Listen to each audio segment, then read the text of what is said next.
দিনমজুরি করিম চাচা, দিন আনে দিন খায়। কাজ না করলে বাড়িতে চুলা উঠবে না। সকাল থেকে বিকাল পর্যন্ত অন্যের জমিতে কাজ করছে।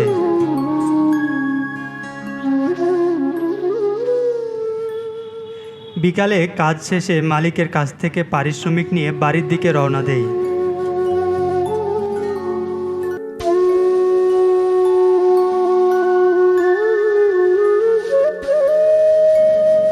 আজকে সাপ্তাহিক হাটের দিন, বাজার করতে হবে।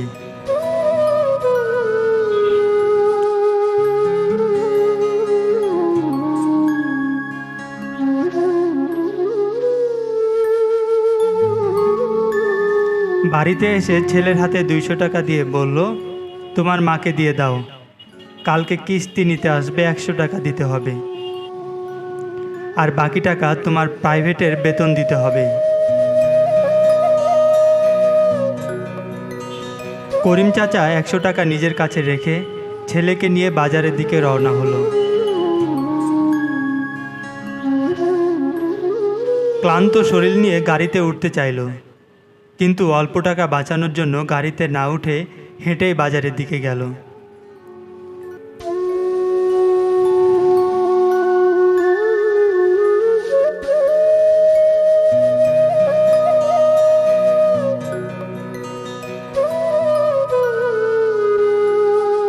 বাজারে এসে সব কিছুর দাম দেখে তার কপালে চিন্তার ভাঁজ।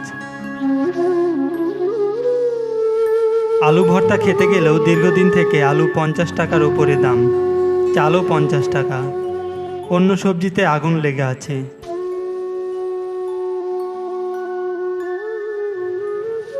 সবজি দাম দর করে কিছুটা কমানোর চেষ্টা করছে।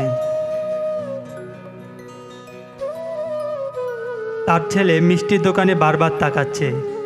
তার ছেলেও কিছুটা বুঝছে, বাবার কাছে সরাসরি চাইতে পারছে না।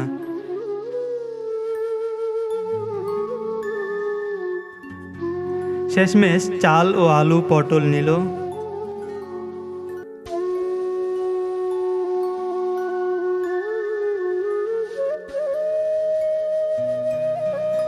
এখন তার পকেটে যে টাকা আছে তা দিয়ে আর অন্য কিছু পাওয়া যাবে না।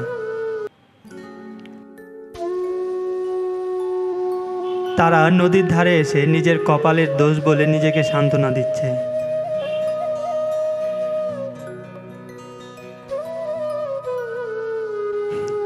আমাদের সমাজে এমন অনেক করিম চাচা আছে যারা নিজেদের আয়ের সাথে ব্যয় মিলাতে পারেন না। সমাজও তাদেরকে সহানুভূতি দেখাতে পারে না। মধ্যবিত্তদের নিত্যদিনের ঘটনা এমন। ঊর্ধ্বগতি বাজারে দিনমজুর এবং মধ্যম আয়ের পরিবার প্রয়োজনীয় চাহিদা পূরণ করতে পারেন না। আমাদের ভিডিওটি লাইক এবং একটি কমেন্ট এবং একটি শেয়ার করবেন। পেজে ফলো দিবেন।